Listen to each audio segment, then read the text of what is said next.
shoot, I said as you claim it. Instant Xbox, spin the block, his legs slide. Fast talker, no riddling, moonwalker, selling moon rock just to make dividends. You in traffic with family?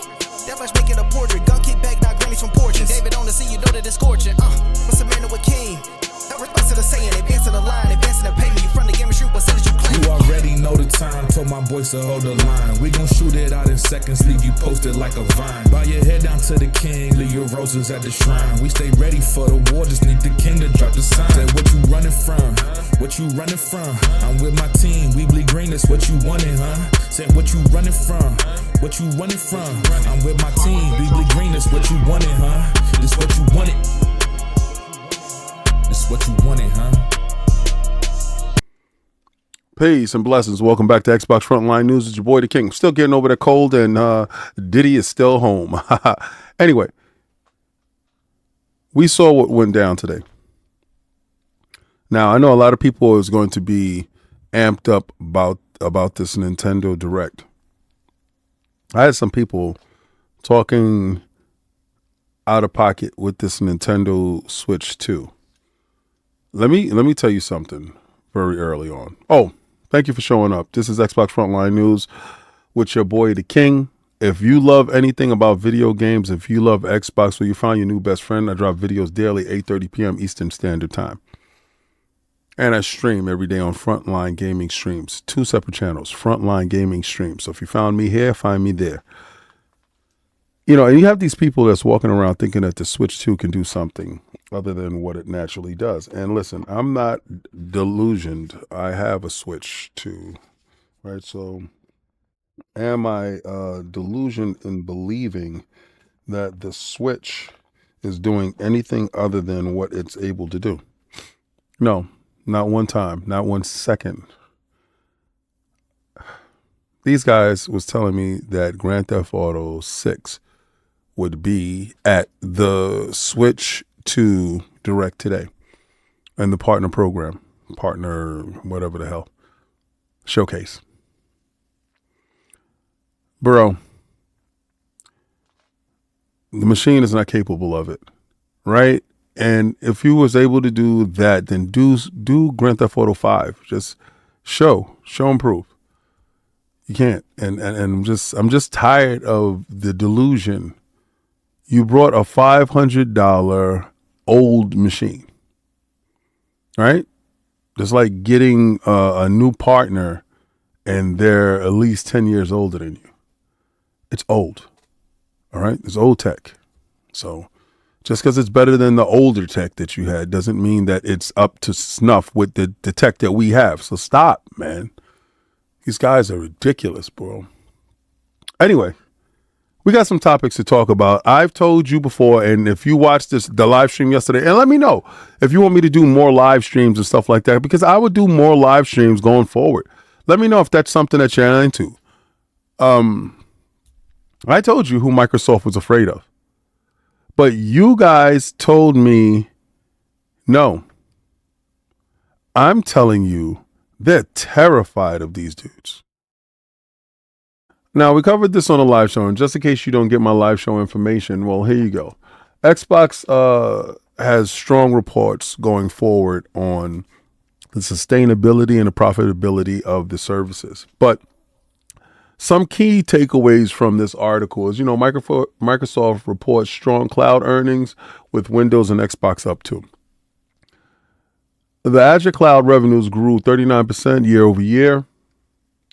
They have made a total of this whole fiscal year $76.4 billion in revenue and $27.2 in net in just the fourth quarter. This is a rise of 24% overall. And with this amount of money being made from Windows Surface revenues and cloud and software, the OEM products did get a bump up from, I think it was like 1% to 3%, but that wasn't taking into account the new Surface products that were introduced to the marketplace. So next financials, you would see those Surface products and other OEM products that are using Windows and have the Microsoft Xbox seal of approval. going forward. That's a lot of devices with the Meta Quest and what is that? The Asus ROG Ally X and Asus ROG Ally being part of that whole initiative going forward. Now, I know you guys really want to know the information more so on the Xbox gaming. Xbox Game Pass is up 13% this quarter. Microsoft is still isn't revealing any new subscriber numbers when it comes to Game Pass. I heard it's vastly closely approaching 50. I heard that hardware is at a 41 and not really moving pretty much past that so much. So 41 is kind of a good number, but Game Pass numbers itself, I guess it fluctuates due to it being a service. So I guess when they get to a milestone number, they will actually make that relevant to the consumer. But at this moment, it doesn't matter. Software is what Satya Nadella is championing, and software is where he's laying his stake in. And Xbox and PlayStation, Microsoft, Xbox is winning on both fronts in both storefronts. So now Satya Nadella came out and said we are now the top publisher on both Xbox and PlayStation this quarter. And with Satya Nadella revealing Game Pass annual revenue was nearly $5 billion for the first time. It's never going to stop now. So whatever you thought was going to happen, no, it's over. The fight is over. I told you. It wasn't even going to be close. The next generation console leak, referring to Microsoft and Xbox, seems to have been taking a life of its own. Now, I know a lot of people don't get amped up, and some people do get amped up where it comes out with spec leaks of consoles before they come out. So this is the stuff that gets their juices flowing. The next generation Xbox console leaks suggest that the graphics arm race isn't going anywhere. Xbox itself is going to kind of take this hands down. Microsoft is maybe going all in on the next generation Xbox as far as graphics goes. I remember Phil Dominus Maximus Aurelius Spencer, first of his name, said that they will never give up power. So, according to Moore's Law, Moore's Law is dead. It suggests that the next Xbox console could greatly outpace the PlayStation 5 Pro in terms of performance and visual fidelity. The new system, codenamed Magnus, will allegedly have AMD's RDNA 5 GPU and Zen 6 CPU, according to Moore's Law's graphical capabilities here would roughly be the equivalent of an NVIDIA RTX 5080 card. The system will reportedly be capable of targeting native 120 frames per second performance at 4K resolution. We might also have to expect improved ray tracing capabilities when it comes to this stuff. So what they're talking about, it's supposed to be around 26, 27 in the year which would it be coming out. So technologically, they're talking about it's not going to be such a huge graphical leap. I think we already peaked and hit our ceiling. I think everything after this is more or less crossing the T's, dotting the I's, solidifying the world, making the worlds more solid, if you understand what I'm talking about. A lot of the worlds are,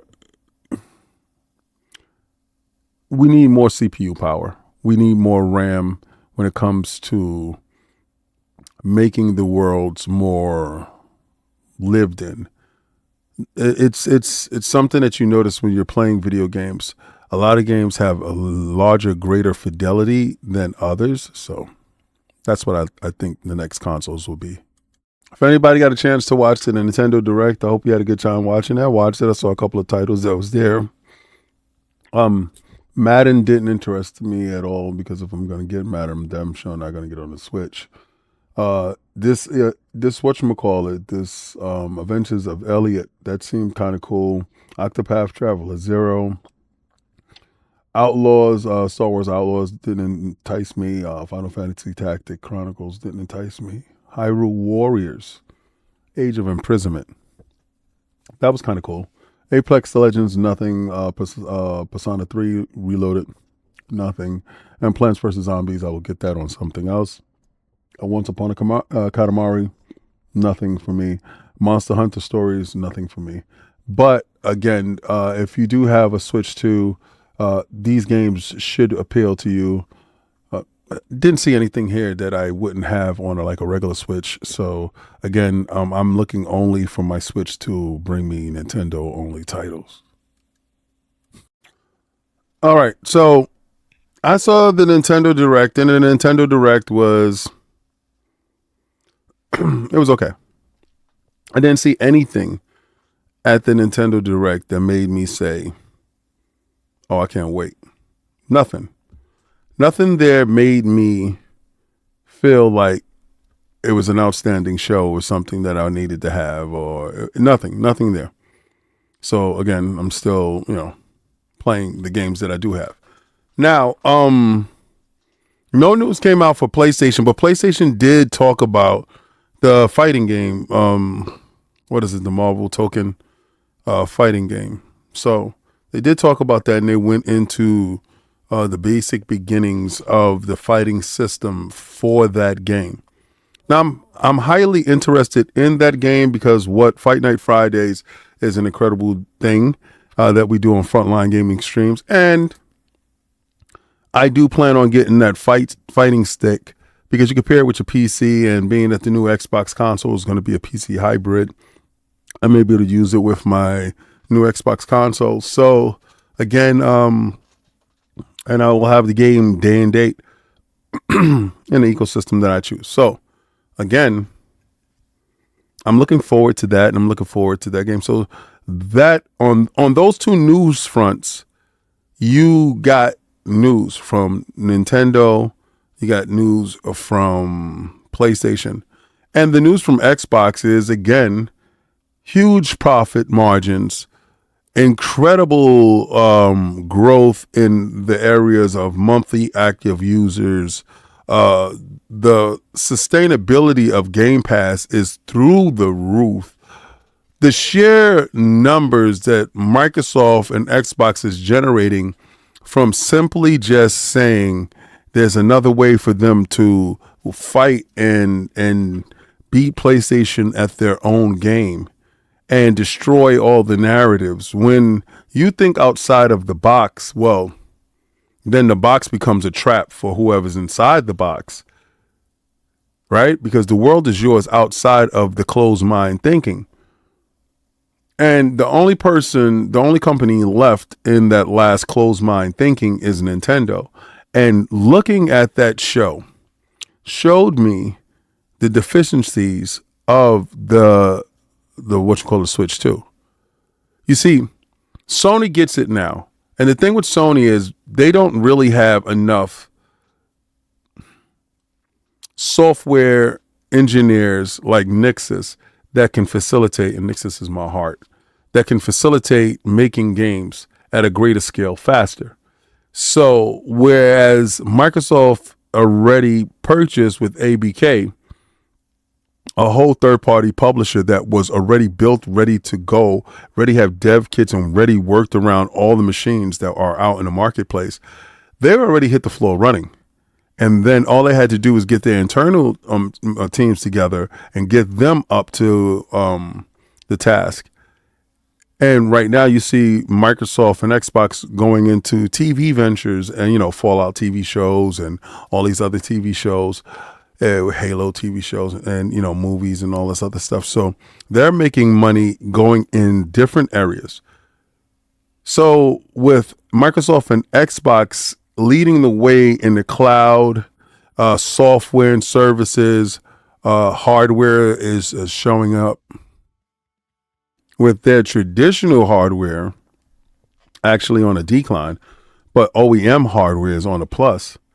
That allows you to know where the mindset is going when it goes to OEM hardware. Okay, well then, if we partner with these people that have a pipeline and we endorse these people, we can make a ton of excess revenue based off of this.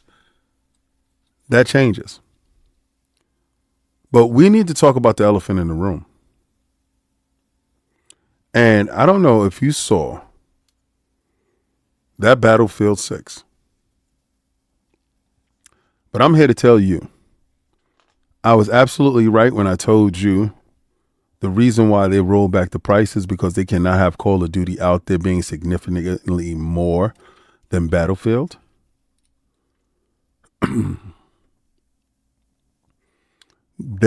EA is directly taking aim at Microsoft and Xbox and Call of Duty with this Battlefield 6. Now, I know many times we said Battlefield was always going to be better and Call of Duty always edged it out in something. Is this the year that Call of Duty slips and Battlefield rises? Is this the year that Battlefield hits all those silent little metrics that they've been aiming for? Is this the year they lock down the free-to-play, the story?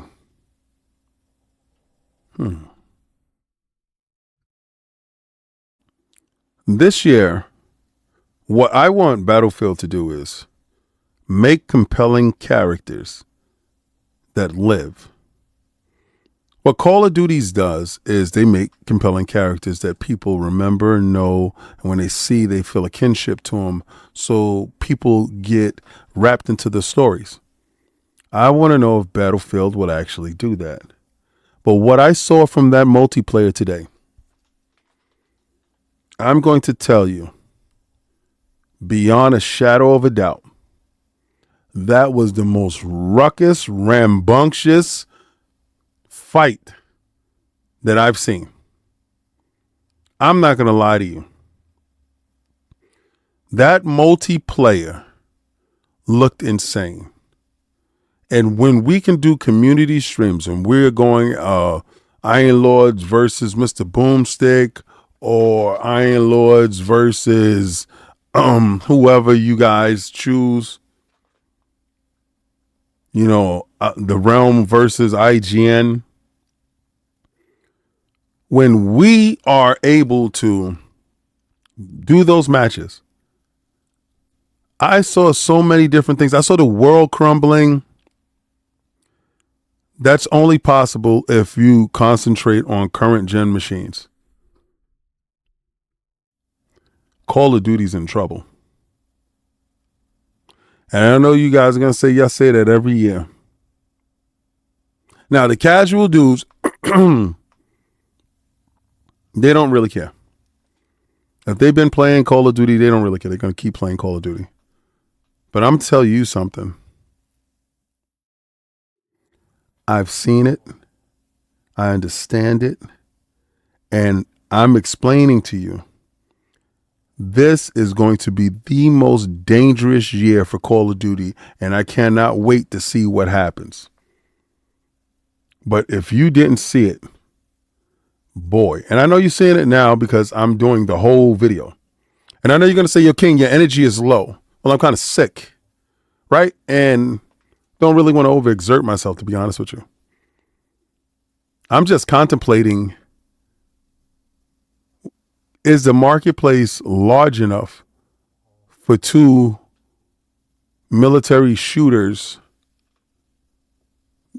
vying for your eyeballs, your time? But this is Xbox Frontline News with your boy, the King. If you liked anything that you saw here, please sub, share it out, leave a comment. Let me know who you pick. Do you pick Battlefield? Do you pick Call of Duty? The open beta is about to show up, and we're about to get hands-on with this game. I know us at Iron Lords will be playing this as far as a community stream, and I know me at Frontline Gaming Streams will definitely be playing this game. I want to know if you would be playing this game. Well, I want you to go where it's players play and winners win. And I'm going to do it like I always do it every day. Try to play the Game Pass.